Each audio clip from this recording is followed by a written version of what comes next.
రామోజీరావు గారి దగ్గర నుంచి, సుమన్ గారి దగ్గర నుంచి అప్రిషియేషన్ రావడం అనేది చాలా చాలా కష్టం. Very true.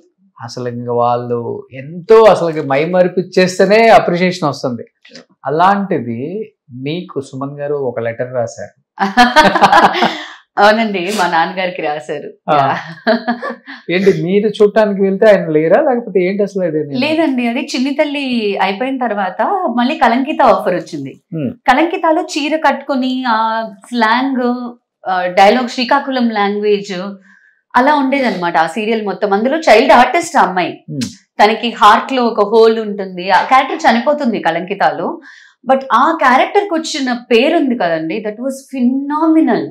ఆ గెటప్, ఆయన సాంగ్ రాశారు, జానకి గారు ఆ పాట పాడారు. ఇంత దిగులు నీకెందుకే చిన్నదానా అని నేను అశ్విని గారిని చూసి పాడతాను. Okay, in that Kalankitha serial. ఆ షూటింగ్ అంతా అయిన తర్వాత we wanted to thank Suman గారు ఫర్ ద ఆపర్చునిటీ. సో నేను నాన్నగారు వెళ్ళామన్నమాట. అప్పుడు ఆయన ఆఫీస్ లో లేరు. సో మేము లేరని చెప్పగానే, అప్పుడు అజయ్ గారు లేరని చెప్పగానే మేము బయలుదేరి వచ్చేసాము. చెన్నై వచ్చిన తర్వాత కొద్ది రోజులకి నాన్నగారికి ఒక ఉత్తరం వచ్చింది. చూస్తే సుమన్ గారి లెటర్ ప్యాడ్ లో సుమన్ గారు చేతులారా రాసిన ఒక లెటర్.